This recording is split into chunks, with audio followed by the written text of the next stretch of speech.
tal? ¿Cómo le va? Muy buenas noches. Les saluda Jaime Barrera y me da mucho gusto darles la bienvenida a una emisión más de Con Todo Respeto, este espacio de análisis, de discusión, de reflexión sobre los temas que más han llamado la atención en la última semana. Hay mucho de qué platicar, hay temas internacionales, nacionales, está ahí el tema que ha dominado prácticamente después de la jornada de la elección presidencial, el tema de la reforma al Poder Judicial. Ya hubo hasta encuestas para definir y limpiar el Poder Judicial vía los votos. También estamos en la fase final del proceso electoral local en el que pues, lo ha marcado esta impugnación a la elección principal de Jalisco, que es la elección de gobernador.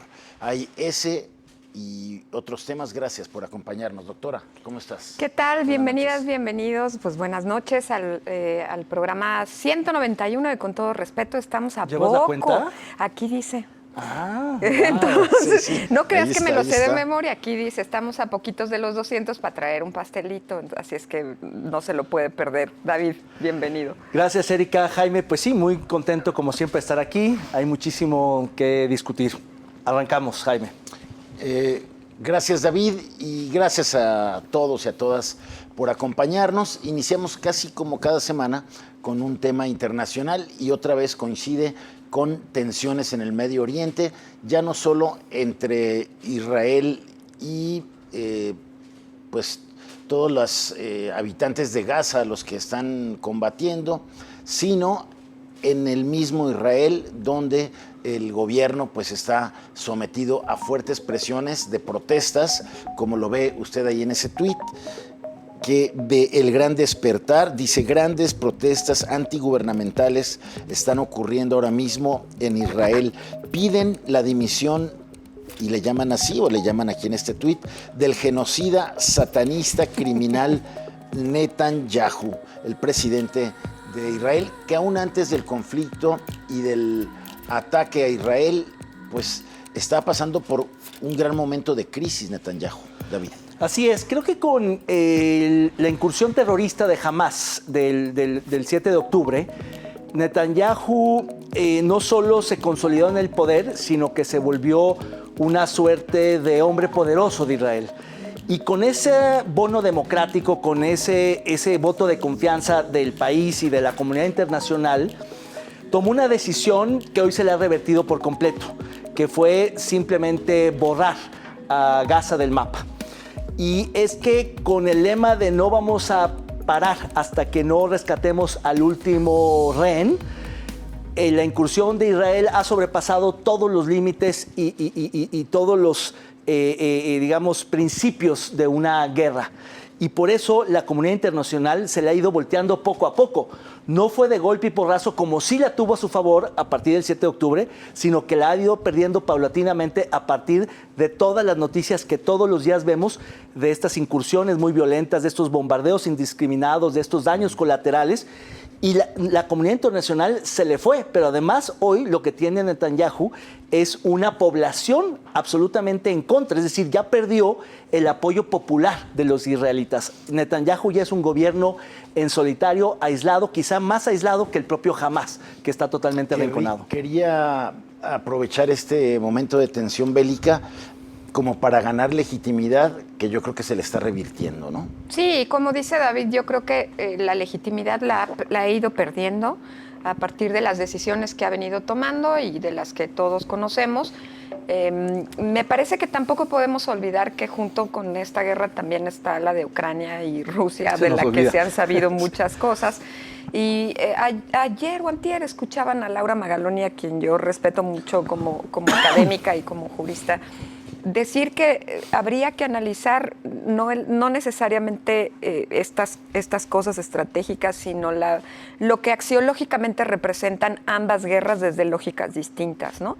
Desde la visión de los valores y de lo que está colocando en el escenario de repensar el orden mundial y las estructuras mundiales, me parece un gran punto. Finalmente creo que este hombre, el primer ministro, se aferra al poder, lo va a seguir haciendo, muy a pesar de las protestas, que no es la primera. Había habido a principios de año otra protesta masiva también, pero el hecho de que salgan cada vez más personas a pedir su dimisión, pues me parece que es un punto que debería de considerar junto con la renuncia de uno de los generales más prominentes que tenía dentro de su gabinete, ¿no? Se sacudió, varios salieron y en las encuestas ya perdió toda popularidad, confianza y legitimidad. Sí, tal cual. Y él se va a ir hasta que lo saquen a partir de una moción de censura del Parlamento israelí.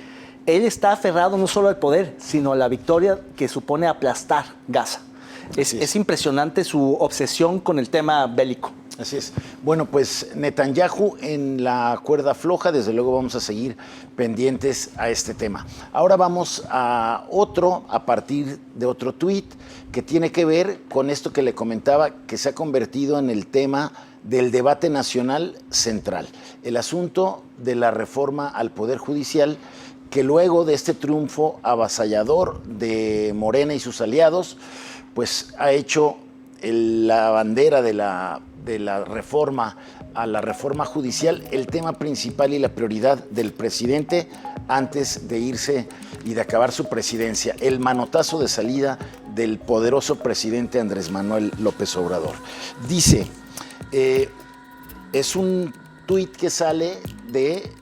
¿La cuenta oficial? El tuit oficial de la UNAM. Dice, el documento sobre las 20 iniciativas de reformas presentadas por el presidente, elaborado por académicos del Instituto de Investigaciones Jurídicas, entre otras personas, y circulado profusamente en las redes sociales durante el pasado fin de semana, de ninguna manera representa un posicionamiento de la Universidad Nacional Autónoma de México ni el sentir de su comunidad.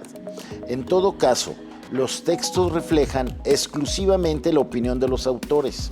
La UNAM convocará en su momento a diversos foros académicos donde podrá darse una discusión abierta y plural. ¿Qué Doctora, ¿cómo ves esto? Dale, David. Yo coincido de entrada en que es profundamente desafortunado. El presidente hizo una crítica muy fuerte en la mañanera hacia la UNAM por este texto que circuló el fin de semana. Y luego, posterior vino también un reflejo de la virtual presidenta electa, un poco más abierto al disentimiento y al diálogo, a la pluralidad de ideas. Pero enseguida viene este tuit oficial, ¿no? de la cuenta oficial de la UNAM, en donde parece increíble que se deslinde así, de esa manera, pero sobre todo que descobije y desarticule la producción del conocimiento de alguien que tiene tanto valor como el Instituto de Ciencias Jurídicas de la UNAM, ¿no? Sí, a ver, David, me huele a un muy duro jalón de orejas desde Palacio Nacional a la oficina de la Rectoría General de la UNAM. Claro, es un tuit muy desafortunado.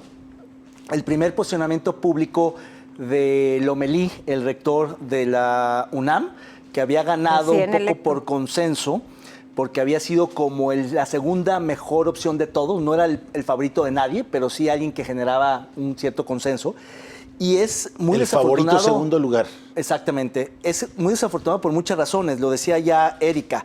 Es un deslinde que descobija y deja al descubierto, a la intemperie, a un conjunto de prestigiadísimos académicos del Instituto de Investigaciones Jurídicas. Diego Valadez ahí. Valadez, Pedro Salazar, varios. Y dice que ha circulado profusamente, como si eso no fuera el propósito de la divulgación académica. Ahí está la jiribilla. Y dice que de ninguna manera, poniendo el énfasis, de ninguna manera representa un posicionamiento de la universidad, ni tampoco del sentir de la comunidad.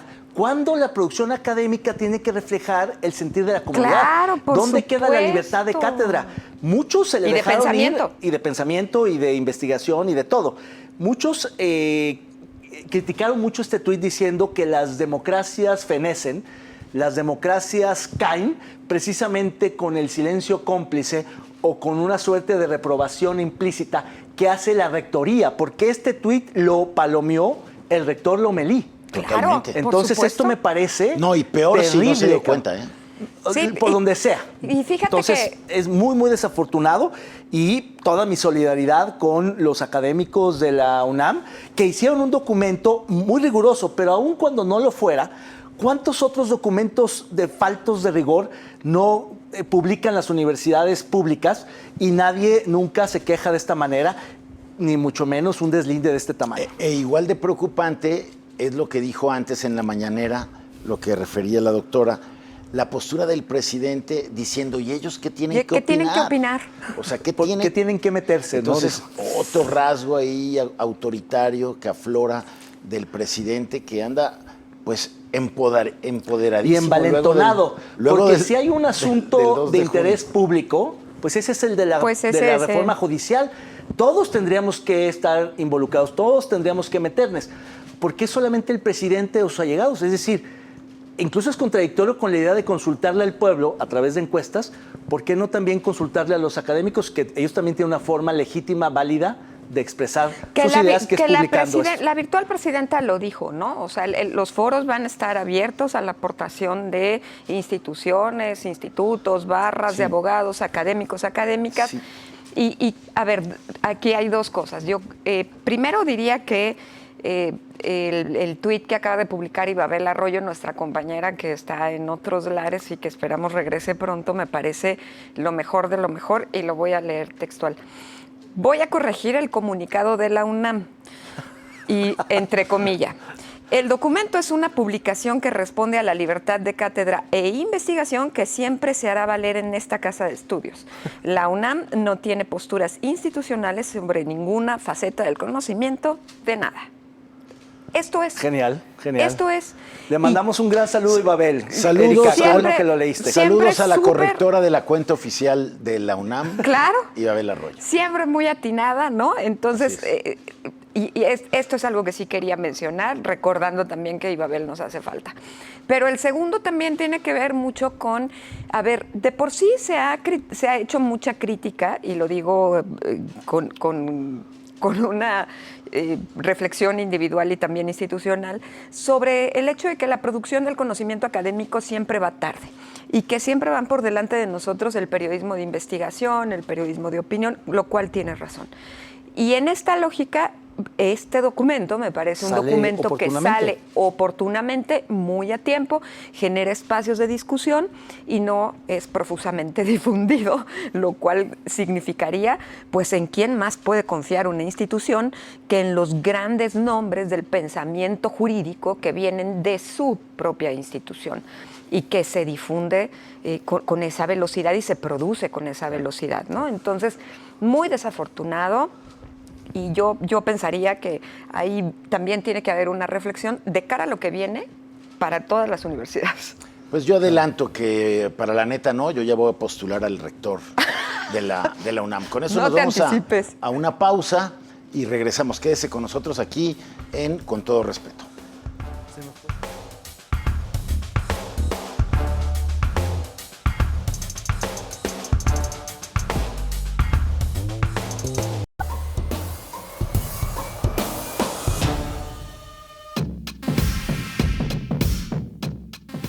El fin de semana pasado, si usted no se dio cuenta, se desahogó la encuesta nacional que el partido Morena se echó a cuestas para conocer del pueblo mexicano su opinión respecto si es necesaria una reforma al Poder Judicial. Como era de esperarse, en promedio, conforme al resultado de los tres, el 80% contestó que sí, y entre el 68 y el 75% respondieron a una segunda pregunta, que es el pueblo el que debe elegir a sus jueces y magistrados. Pues ahí tiene usted las verdades de perogrullo, las obviedades y una serie de lugares comunes que arroja la encuesta sobre la reforma del Poder Judicial. Cosas que ya sabíamos, cosas que ya había preguntado el INEGI y muchos otros estudios de opinión y encuestas que se habían levantado en torno al Poder Judicial, que es el más corrupto, el más desprestigiado, el más opaco, el que necesitaba una reforma más inmediata.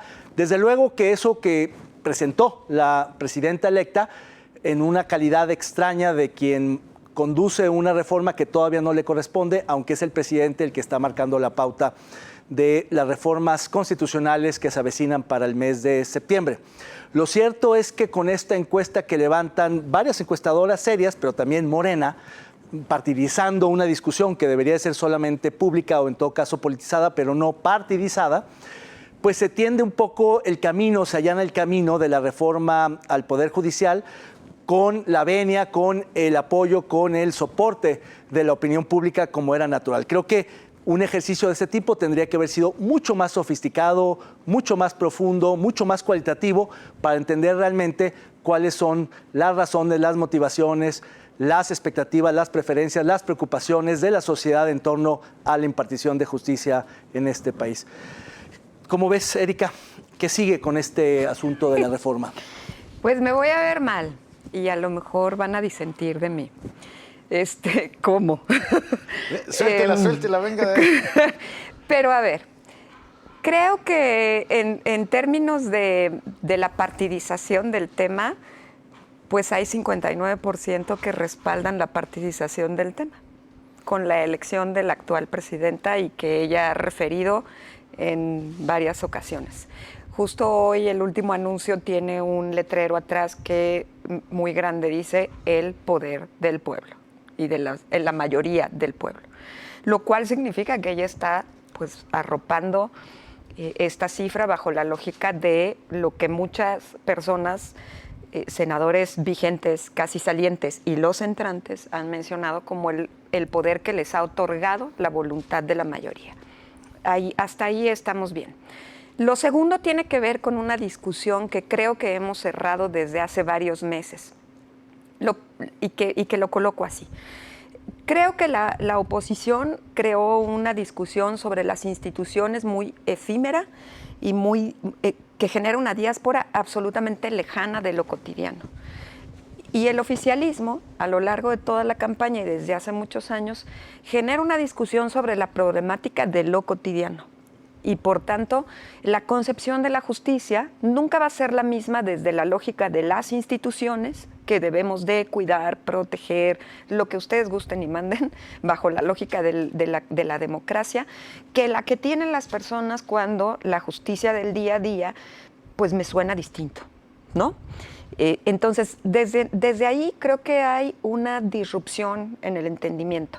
Y si el oficialismo sigue bajo la lógica de discutir las instituciones de esa forma etérea, lo único que va a generar en las personas cuyo sentido de la justicia es, pues, háganle justicia a mi tía que no recibe la pensión, háganle justicia a mi hermano a quien le acaban de robar, háganle justicia, la justicia de lo local, que refería a Ana Laura Magaloni, que ahí está el tema tan delicado, pues entonces van a seguir respaldando que haya esta visión de lo corrupto.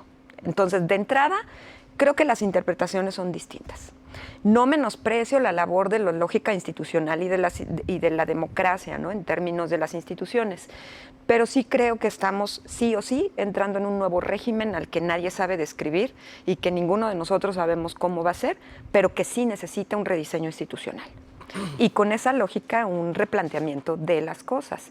Entonces, Morena sigue hablándole a ese 60% de la mayoría que percibe que la justicia no le ajusta en el día a día y que es lejana de esas instituciones a las que nadie llega, ¿no? Recuerdo muy bien en 2014 un documento que publicó Enrique Peña Nieto con un montón de organizaciones como el CIDE, la UNAM y demás, que se llamaba Justicia Cotidiana y que había que transformar el concepto de la justicia desde la lógica de lo cotidiano. Es un documento que cualquiera puede encontrar en internet, son 370 páginas absolutamente imperdibles porque habla de la justicia del día a día, de lo familiar, de lo civil, de lo laboral, de todo lo que tiene que ver con ese espacio al que esta reforma está tratando de hablar, ¿no? Entiendo perfectamente, no podemos entrar al tema de la elección de los jueces y de las juezas, pero mientras sigamos enfrascados solo en eso, sin hablar de todo lo demás que tendríamos que estructurar, me parece que les estamos siguiendo el juego igual que en la campaña que empezaron desde hace 3 años. Y la discusión tendría que elevarse y tratar de colocarse en una lógica distinta. Diría 3 cosas. Una, yo creo que la elección ya pasó. Seguir metiendo a los partidos políticos como parte del procesamiento de este tipo de decisiones me parece un error, porque entonces es la postura del PAN, la postura de Morena. No creo que tendría que tener nada que hacer Morena levantando encuestas. Segundo, Sheinbaum ha dicho que va a abrirse un poco al diálogo, pero los operadores de la reforma, el presidente de la Comisión de Asuntos Constitucionales de la Cámara ha dicho, vamos a escuchar, pero no vamos a debatir. Si algo nos parece pertinente, lo podremos usar para mejorar las iniciativas, pero no es parlamento abierto, no es una discusión, es hablen y si algo nos parece, anotamos, tomamos nota. Eso me parece de entrada una displicencia a unos críticos de la reforma que llevan su vida entera, como Magaloni, pero también Pedro Salazar y Diego Valadez y otros juristas muy importantes de este país, que sí le entienden, que conocen otras experiencias, que han estudiado otras latitudes y que dicen que el asunto toral de esta reforma, claro que tiene cosas muy buenas de depuración y demás, por supuesto que tiene cosas muy importantes, pero el problema es que lo central, el corazón de la reforma, es la forma en que se designarían los jueces, magistrados y ministros, por medio del voto popular universal y directo. Eso, en los lugares que ha ocurrido, ha sido un desastre. A ver, pero tú como quien dirige el CPS, ¿no están hablando desde hace años de designaciones abiertas y diferentes? No, pero una cosa es totalmente de meritocrático, con instancias totalmente y regulaciones y candados. Pero este es el resultado de lo que no quisieron hacer. Si lo vamos a someter a votación, yo creo que antes tiene que haber un filtro para que lleguen, un filtro de gente especializada que deje pasar a las boletas pura gente que tenga las credenciales, la preparación, ¿no? Para ser un juez, un magistrado o un ministro. Nada más que la forma en que van a llegar, 10 propuestos por el Ejecutivo, 10 por el Legislativo. Y 10 por el Judicial. Y 10 por el Judicial, ahí entra muchísimo Está la mano del por poder. el partido de la mayoría. Ahora, ¿cómo vinculamos el voto al combate a la corrupción? Votamos presidentes, votamos senadores, votamos diputados, votamos alcaldes, y hay presidentes corruptos, diputados corruptos, alcaldes corruptos, gobernadores corruptos. O sea, el voto no le va a quitar lo corrupto ni a ministros, Por ni a supuesto, jueces, totalmente ni a de ministros. acuerdo. Lo va a partidizar. Entonces, yo que creo que esta encuesta es un insumo más, como los foros para oír y no debatir, insumos para crear un debate simulado para tratar de justificar una decisión tomada. Totalmente, Que es un montaje. Que es votar en fast track y echando a andar nuevamente la planadora de Morena y sus aliados en septiembre, y que sea el último manotazo de Andrés Manuel, ¿no? Claro, porque, a ver, hay una obsesión del presidente con la Suprema Corte. Es el último dique Porque que no le ha rebotado. Insultos. Le ha rebotado. Insultos que ya fueron incluso dichos por la ONU. O sea, el presidente está poniendo en riesgo con los insultos y la forma en la que le habla al Claro, Poder Judicial. incluso provocó, ¿te acuerdas? Unos jaloneos, por unas supuesto, cosas. eso nadie lo niega. Pero, Sí. pero en esa lógica, perdón que te interrumpa, es que creo que seguimos enfrascados en una dimensión en la que ellos nos han colocado. Y ¿Quiénes son ellos, Lara? Primero el presidente y después el partido mayoritario.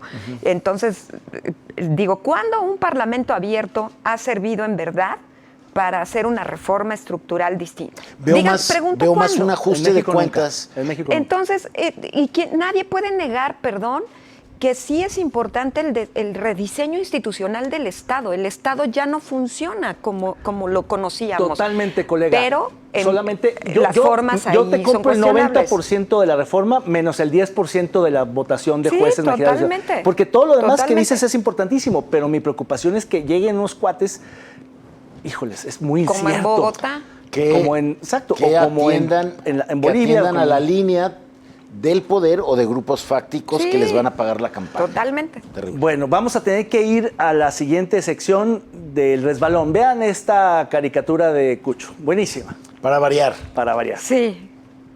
Siempre se lleva las palmas. Ve nomás. Ahí tienen a, creo que es Alfaro, ¿va? Sí. Y dice, a propósito de que amagó con romper con MC y crear su nueva organización política, Cucho le pone Partido de la Refundación Inmobiliaria, PRI. Duro, ¿no? Muy duro. Muy duro, porque de ahí venía, ¿no? Sí, yo creo que, se ha popularizado el tema de la mafia inmobiliaria, que es de México, pero pues sí ha estado aquí también debatiéndose. Además, llama la atención también el naranja pálido que le pone. Exacto, deslavadón. Sí, sí. Bueno, vamos a una pausa y volvemos, seguimos Con Todo Respeto.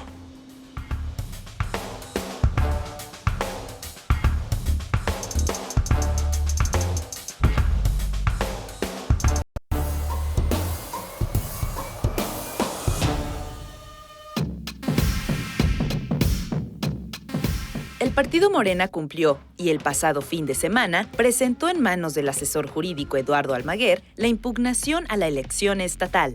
Sostienen que hubo fraude electoral en la elección del candidato de Movimiento Ciudadano, Pablo Lemus Navarro. Uno de los argumentos es el actuar del Instituto Electoral y de Participación Ciudadana, IEPC, la llegada de boletas en bolsas negras a los comités, la lentitud del PREP, etc. Pero por si fuera poco, el sábado cuando llegaron a presentar el documento, cuando se suponía que se vencía el plazo, su oficialía de partes estaba cerrada. Gracias por continuar con nosotros aquí Con Todo Respeto.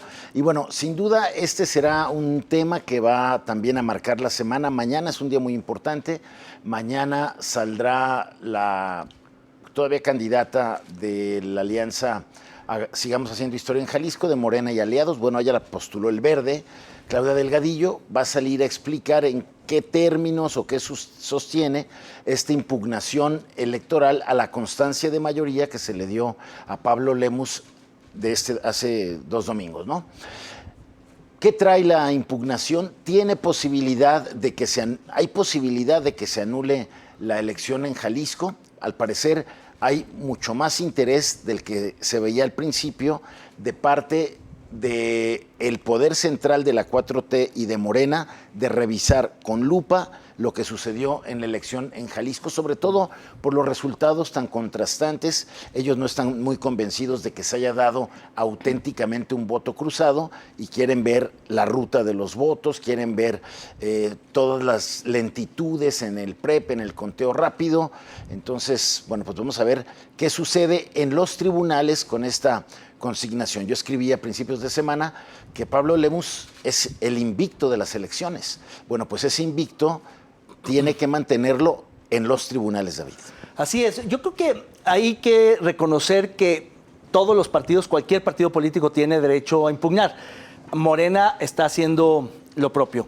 Ahora bien, hay una diferencia entre impugnar, como lo acabas de plantear, Jaime, de, digamos, esclarecer, digamos, la ruta de los votos, la secuencia de la custodia de los paquetes electorales, la lentitud y limitantes del PREP, y una serie de cuestiones que, por supuesto, son válidas como argumentos para la impugnación, y otra muy distinta es hablar de fraude electoral, de repetir, anular la elección.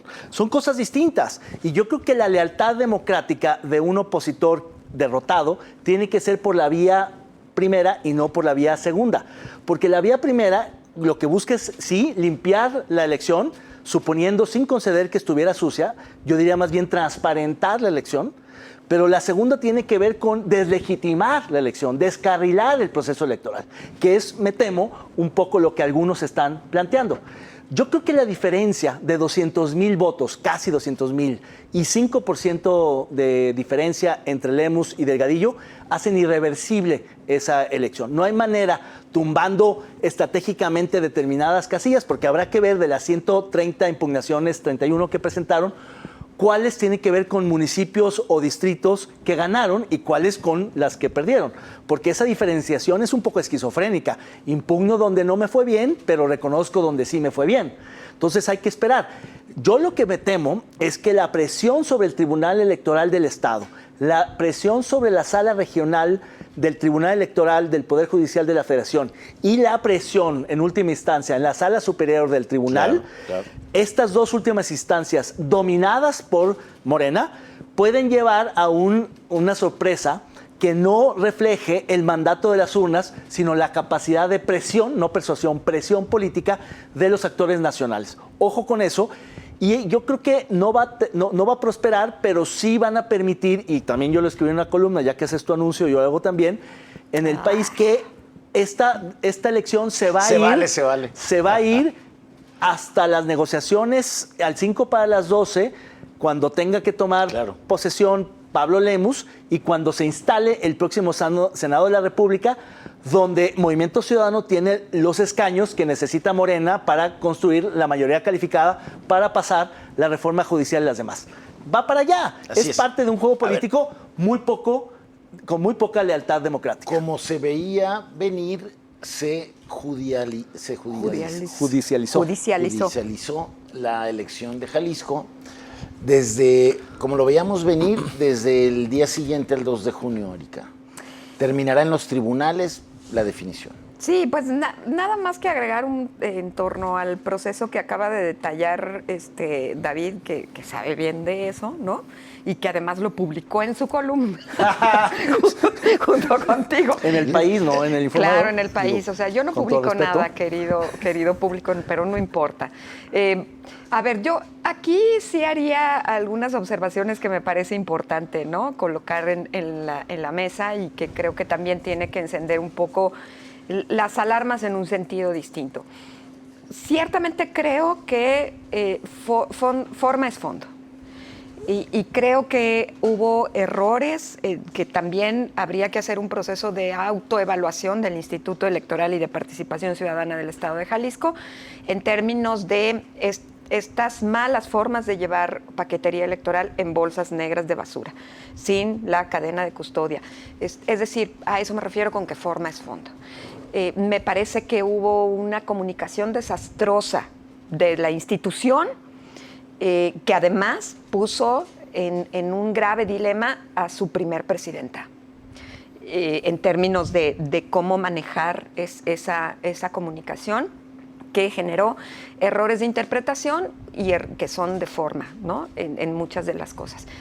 Aquí un llamado a que la institución electoral haga un proceso de autoevaluación en esos términos y que también reconozca lo que tenga que reconocer, porque hasta este momento no ha habido un reconocimiento. Y eso me parece muy relevante, ¿no? O sea, es hablar de las fallas de los otros, de lo que los otros ven, y no de un reconocimiento de quizás sí hubo errores en estas cosas. Sí ha sido como, no se vale que me reclamen. No se vale que me digan nada. No se vale que estén hablando de fraude. Y me parece que no. Al margen de, también es de lealtad democrática hacer un ejercicio de autoevaluación que coloque en el análisis, pues, qué podemos hacer mejor en la garantía de que los resultados estén como en una pecera. Porque también hay que admitir que esa pecera de cristal que tenía que hacer visibles los resultados medio falló. se opacó. ¿No? Y pasaron cosas que tendrían que saber identificar. Eso hay que colocarlo ahí. Yo creo si que te ajusta o no te ajusta para llamarlo fraude, pues tampoco te ajusta, David, ¿no? A ver, pero dio pie a la presión. Doctora, eso dio pie no solamente a eso, no solamente estos tropiezos en el proceso, este incumplimiento de horarios en echar a andar el PREP el domingo a las 8, el dar a conocer el conteo a las 11, cuando horas antes la autoridad electoral había dicho a partir de las 8, a partir de las 11, además de los vacíos de información que provocó y que dieron paso a todas las suspicacias pues sí, y a todas las desconfianzas, pues también dio pie a que hoy la presidenta del Instituto Electoral y de Participación Ciudadana del Estado de Jalisco tenga una denuncia ordenada por las oficinas de Morena Central en la Fiscalía General de la República. O sea, ¿por qué tendría que estar ella en esa situación? En el Tribunal Electoral. O sea, hay un embate también de todas las fuerzas morenistas contra el árbitro electoral de Jalisco por todas estas fallas. Yo creo que el IEPC está obligado a hacer una autoevaluación muy rigurosa. Quizá no sea el momento ahorita por la presión, siguen haciendo, digamos, respondiendo ahora a todas las diligencias por las impugnaciones, es decir, no han parado. Y de ahí abrirte un espacio para hacer una revisión autocrítica, creo que ni siquiera materialmente es factible. Pero también creo que tiene que haber una evaluación externa muy rigurosa para ver qué sucedió. en aras de que no se vuelva a repetir. Pero Claro. yo insistiría, creo que para muchos temas, para muchos equívocos, retrasos, errores de interpretación o reales, hay una explicación. Y para mí la más convincente tiene que ver con que en Jalisco existió la boleta más complicada del país, con 42 Sin lugar a posibles dudas. combinaciones, que a la hora de escrutar los ciudadanos que fungieron como funcionarios de casilla, se hicieron bolas. Funcionarios con una educación, digamos, media, con Sí, una sí, capacitación deficiente, Pues que a la claro. hora de ver todas las combinaciones, hicieron bolas y dijeron, ahí te vas, y se van. Entonces le aventaron la responsabilidad al IEPC. Hay que decir, en descargo del IEPC, que la responsabilidad principal de la capacitación de los Es del funcionarios de INE. casilla es del INE, no del IEPC. Como Van en sea, conjunto. se nota la falta de presupuesto. Pues O es sea, que te la acu- falta de de las presupuesto es mucho dos más grave en partes. el INE que en el IEPC. Es visible. ¿No te Claro. parece que en el Pero se la hace cuestión de medir clarísima? con dos varas. Pongo el ejemplo del conteo rápido. Al conteo rápido le dan la preferencia al conteo de la elección presidencial. Tadei avisó que saldría a las 10:30 y salió a las 12:15. 12:15. 11:15. No. No, 12:15. Perdón. Y la presidenta del IEPC salió a la 1:40 porque no tenía prioridad la elección de gobernador, que se hizo igual. El conteo lo hizo el INE. Ella nomás leyó los resultados. Pero lo que voy es a que de pronto a Tadei se le dice, se atrasó un poco, y a Ramírez se le dice, se escondió y no tenía los datos. Se está midiendo con dos varas distintas. Independientemente de los ánimos, yo creo que si objetiva y de manera reflexiva revisamos lo que pasó, no se perdieron boletas, no hubo fraude, que se recontaron muchas elecciones. Vamos, digamos, transparentando completamente esa, pero despojemos la narrativa y el fantasma del fraude, que eso no contribuye a nada. trae jiribilla es que política. las denuncias que llegan a la Fiscalía General de la República llevan como fondo una complicidad de la autoridad electoral con el partido en el poder en Jalisco. Hay que ver si prosperan o no. Pero bueno, vámonos a otro tema. Mañana es un día importante para esta impugnación. Mientras tanto, vayamos a esta gustada sección de Póngale el nombre. Los curadores más experimentados de Con Todo Respeto han preparado esta exquisita pieza de arte visual.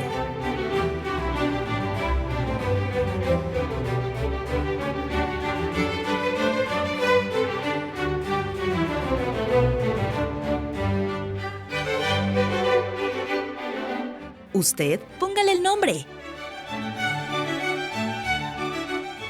Lo leemos que eligió en la entrevista que le hizo, esta salió en el periódico Mural. en la sección local. Pues eligió ese set, la Virgen de Zapopan, el mapa de Jalisco. El gobernador ya empezó a hacer su tarea. Quiere el milagrito. Ternurita patriarcal. Ahorita.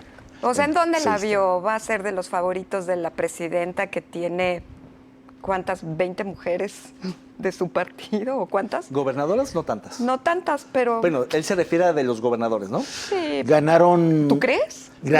Ganaron de las 9 en disputa 7 los Morena y quiera, aliados. Pero bueno, ahí está el reto de Lemus, que bueno, pues primero tiene que sortear la aduana de los tribunales, pero dice que pasando eso hará el trabajo y las gestiones necesarias para estar. Él dice que ser de los favoritos. Supongo que lo que quiso decir es que va a hacer gestiones para que el gobierno federal Lo tome en apoye cuenta. a Jalisco, aunque sea de un partido distinto. En fin, ojalá. Vamos a una nueva pausa, es breve, volvemos a Con Todo Respeto.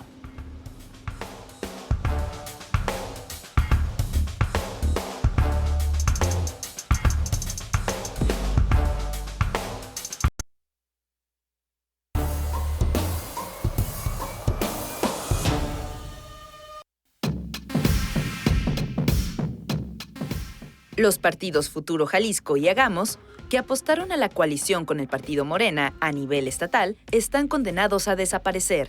Tanto Hagamos como Futuro están inconformes y han apostado todas sus canicas a la impugnación electoral. Aunque a la vez, apenas fueron notificados, iniciaron la liquidación de su personal y pareciera que ya tienen una idea del resultado. Al menos en el caso de Futuro y Pedro Kumamoto, ha trascendido que se irían con todo y maletas a otro partido. ¿Será Morena su próximo hogar? Pues ahí tiene futuro y hagamos pues en la tablita, buscando conservar el registro. Entiendo que perdieron por muy poco, obtuvieron creo que el 2.6%. Fueron, como lo consignó algún diario local en ETR, el voto en lo individual más caro, 500 y pico pesos por cada sufragio que recibieron. Uy, y ahora sí que le aplicaron su propia máxima a Kumamoto. Sin voto, no hay dinero. Pelas. Entonces, con los 50 y pico millones que se llevaron este año, probablemente se queden sin nada. Y lo mismo hagamos, el partido vinculado a la Universidad de Guadalajara.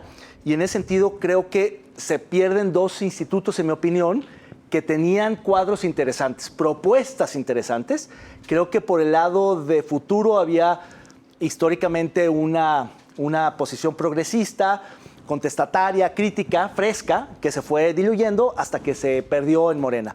Y hagamos lo mismo, que venía un poco del PRD, que tuvo un paso extraño por MC, pero que había tenido una cierta coherencia ideológica, con algunos diputados que habían, digamos, seguido esa secuencia legislativa y que también creo que pierde su registro. Del PT, pues creo que ya no tiene mucho sentido hablar, creo que también lo pierde su registro a nivel estatal, y el PRD, que no tenía registro estatal, ya también lo pierde a nivel nacional. Entonces, en realidad, 4 emblemas, hagamos, futuro, PRD y PT, pues quedarían quizá fuera de la contienda. Entiendo que están impugnando, porque efectivamente les faltan poquititos votos y 50 millones de pesos es un incentivo muy grande. Yo lo que creo es que habría que hacer también una reflexión de qué tan útiles, qué tan relevantes, qué tan necesarios son para la democracia local partidos que en realidad no tienen bases de apoyo, políticas, sociales, como estos dos partidos, que son mucho más de cuadros, de élites, de movilización, corporativos, que realmente expresiones políticas de la sociedad. Estamos Jaime. hablando de los 4 aliados de la megalianza, de Morena, ¿no? Los 4 se quedan sin... No, te falta el verde. El verde sí creció muchísimo. No, el verde es el más exitoso de todos. Son Tienes 3 razón. y el PRD es de la... Es de la otra. El PRD es de Hagamos... Todos perdieron. De Fuerza y Corazón por Jalisco o por México. PRD y PT ya lo habían perdido, como dice David. Entonces la nota es Hagamos y Futuro. Hagamos, que estuvo en el centro del conflicto entre la Universidad de Guadalajara y el gobierno del Estado, ¿no? El gobierno del Estado y las dirigencias de Movimiento Ciudadano en Jalisco enojadas porque se creó un partido después de que se rompe la alianza. En ese sentido, creo que Hagamos no creció ni hizo el trabajo suficiente de calle, de alianzas, de búsqueda de simpatías para haber resistido un proceso electoral del 21. Ojo, en el 21 sí lograron Por el eso, registro. Entonces, en vez de fortalecerse en del 21 al 24, creo que la decisión de aliarse con Morena se los comió y hoy están en ese problema, ¿no? A punto de perder el registro en la segunda elección. Porque la primera fue en el 21, o sea, no sobrevivieron a 2 elecciones, si pasa así. Lo mismo pasaría con Futuro, que, bueno, también se ve sumamente afectado por la sombra de Morena y no logran los votos necesarios para conservar el registro. Se pierde toda una historia ahí que nace con el movimiento de Wikipolítica y que también tuvo muchísimas controversias justamente por pasar después de un discurso de defensa y de crítica a la lógica de partidos, a la cuestión del financiamiento medio discrecional de los partidos políticos, a hacerse de partidos y ahora estar buscando mantener el registro para no perder las prerrogativas. ¿Tú cómo ves el balance, Erika? ¿Es bueno, es malo, positivo? Entiendo que en la impugnación que mete Morena meten también esta posibilidad de que le rasquen y que le busquen para que les pasen obtengan unos votos. Tiene ese el propósito punto 4, ¿no? Que permita conservar Punto 3. el 3%. Bueno. Sí, ¿Cuánto falta el les punto falta? 4, El tienes punto razón. 4 El punto para 4. alcanzar el 3, que no se nota A tan Futuro complejo. le faltan Son pocos punto 4 y a Hagamos punto 3 o punto Hagamos 35. punto Sí, 2. están más o menos por las mismas. Yo también, si estuviera como militante o dirigente de esos partidos, diría rásquenle, ¿no? Porque eso significa permanencia y dinero público que tú ya lo mencionaste. Lo que no entiendo es, ambos partidos meten una bancada y entonces si el partido desaparece siguen siendo bancada del partido, bien. Sí. O sea, Futuro y Hagamos ya tienen 2 y 2. Ya son bancadas. 2 y 3. 2 y Futuro 3. 2, Hagamos 3. Sí. Ah, cierto. Bueno, 2 y 3. Yo lamento mucho ambos casos porque sin duda hacer un partido en este país es lo más difícil que puede existir. Ahí vamos a entrar el siguiente año al proceso de ver quién se anima a hacer su nuevo partido. ¿No? Claro, ahí puede estar ese, ¿no? Y bueno, ahí veremos las cosas. Yo lamento particularmente el caso de Futuro porque presencié en muchos casos y acompañé en varios desde la sociedad civil el proceso de formación de sus asambleas desde la lógica de un proceso de documentación, ¿no? que yo iba haciendo desde la academia. Y constaté que ese partido fue fundamentalmente formado por el valor, el coraje, el esfuerzo y la tenacidad de muchas de las mujeres que lo conformaron, porque hay que recordar que en ese proceso Pedro Kumamoto estaba estudiando una maestría en Inglaterra y venía ocasionalmente cuando se le necesitaba. Pero el proceso del todoterreno fue de Mariana Casillas, de María Vicencio, ¿no? De muchas personas que sería María José, muchas personas que estuvieron ahí, todas mujeres. Y que además les ha costado estar en donde están.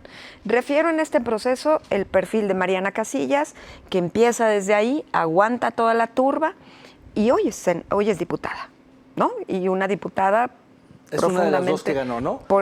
Profundamente la otra progresista. Se llama, siempre se me olvida. Tonantzin. Ajá. Entonces, esa parte sí lo lamento. Pero también me parece que es resultado de los propios vicios de la creación de los partidos políticos que no forman una base militante como Morena, que está abajo con una base social muy fuerte y que tú lo referiste muy bien. Partidos de élite, partidos populares, que si bien les gusta salir a pegar sus calcas y hacer activaciones, no forman una base de simpatizantes que al final es la que te da vida como partido, ¿no?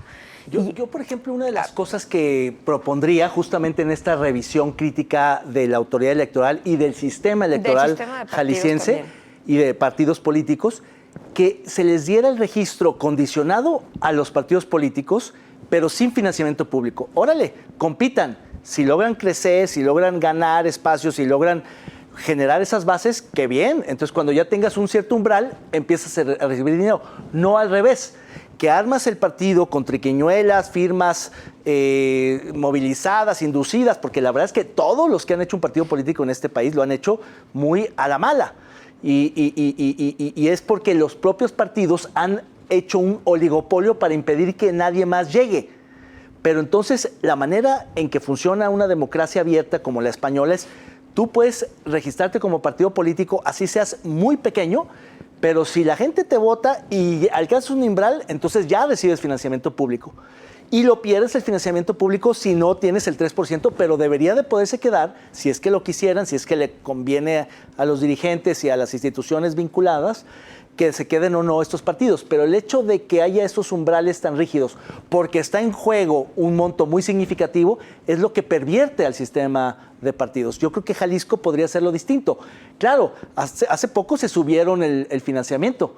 Recordarán ustedes con esta reforma que echó por tierra la propia iniciativa de Pedro Kumamoto, que no quiso impugnar Pedro porque ya sabía que iba en la ruta del partido para obtener financiamiento. Hoy, paradójicamente, está en la situación donde le aplican su propia lógica y prácticamente está fuera. Sí, pero ahí la MC y sus aliados, o sea, ahí la partidocracia votó por sus intereses y casi se doblaron el financiamiento. No, es una obscenidad. Claro, pero ahí votaron todos. Morena. Bueno, fue un tema de partidocracia. Claro, totalmente. Pero en la crisis institucional que yo refería, ahí está metida también la crisis de partidos. Y en medio del gobierno de mayorías que vamos a tener, pues no está bien que tengamos a los partidos en esta crisis.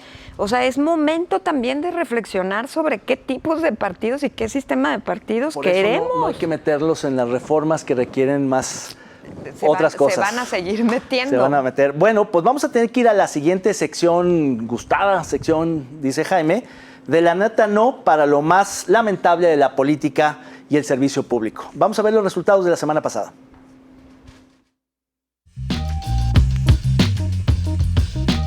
El premio La Neta No a lo más lamentable de la política y el servicio público de esta semana es para Fabiola Cuan, diputada por MC, por usurpar la presidencia del Congreso en Jalisco cuando no le correspondía para darle salida al proyecto de violencia vicaria. ¡Enhorabuena! Mira, Pues, tuve buen ojo. Tuviste buen ojo, Jaime. Tu postulada ganó con muchos méritos, porque la verdad es que lo único que se habrá sabido de esta diputada es este lamentable episodio. Es cuando Qué triste paso por el Congreso, Cuando ganó ¿no? la curul de la presidencia. Literal, o sea, se ganó la curul porque se sentó en ella. Como en juego de, ¿cómo se llaman las sillas? Como los machos. Exacto. ¿Cómo se llama el juego este de las sillas No, que se va quitando? o los juegos de hambre. No sé si es el juego de sillas o los juegos de hambre, porque la verdad es que fue un episodio que no fue registrado suficientemente Lamentable. por los medios. Es que había pero otra fue cosa. súper lamentable, Lo eclipsó ¿no? otra cosa, pero Sí. gravísimo. Sí. Había algo de impugnaciones, estaba todavía el conflicto postelectoral y pasó desapercibido porque hubo varios intentos de madrugueta en el Congreso, igual con lo de los magistrados del Tribunal De fondo está Justicia ese ahí, Nacional. de fondo La está ley ahí lo de los vicaria. magistrados. Y lo de la ley vicaria. Así es. Bien, pues vamos a proponer a Yo los ya había gan- adelantado mi propuesta del rector de la UNAM por haber dejado salir este tuit institucional de la UNAM, pues prácticamente descalificando el trabajo de estos académicos que analizaron el paquete de iniciativas llamado el Plan C. Yo no vi nominado la semana pasada a este Marco Cortés, el líder nacional del PAN, y lo voy a nominar ahorita, aunque piense usted que es muy tarde, pero nunca lo va a hacer, por haber violentado sistemáticamente a su candidata presidencial, ¿no? De la manera en la que lo hizo. Sigue habiendo ecos de eso, ¿no? Y me es. parece que es oportuno, porque bajo ningún motivo se debe de permitir eso, y La menos regañada que le puso por felicitar a gritoniza, literal, ¿no? Así tal cual. Ya me imagino. No, no. Al- Y además dijo, quizás no son las formas, no señor. No se trata de formas, se Además anda trata de bloqueando- actos de violencia. Además anda bloqueando a una panista que quiere ser presidenta nacional No, del yo, PAN. yo celebro que Xóchitl se haya atrevido a abrir todo lo Hay que cosas pasó. que Muy no, bien, ¿no? que no habíamos Muy bien. visto en un proceso, y me parece que El también primero- es el inédito primero que salga le hace ella. Es su coordinador de campaña, Max Cortázar. Max Cortázar. El coordinador de vocería. Sí. Sí. Que la suelta, porque hubo muchísimas cosas muy feas en torno a Claro, la candidatura. Es es el que hay primero que, que la hay destapa. que Claro. ponerla sobre Sí, la sí. mesa. Gran fracaso la alianza. Yo, la verdad es que sí me quiero sumar, porque me dolió Por mucho el el tuit de la rector. UNAM, postulando a Leonardo Lomelí, porque haya, digamos, autorizado, palomeado ese tuit o no, me parece que es gravísimo para la Academia Mexicana. Me parece que lo que la UNAM hizo amerita precedente. un precedente muy importante, porque estaría entregando prácticamente la cobertura institucional a la libertad de cátedra. Bien, pues nos despedimos. Erika, Jaime. vemos pronto. Muchas gracias por su acompañamiento. Esto fue Con Todo Respeto. Nos vemos el próximo martes. Buenas noches. Hasta luego. Buenas noches.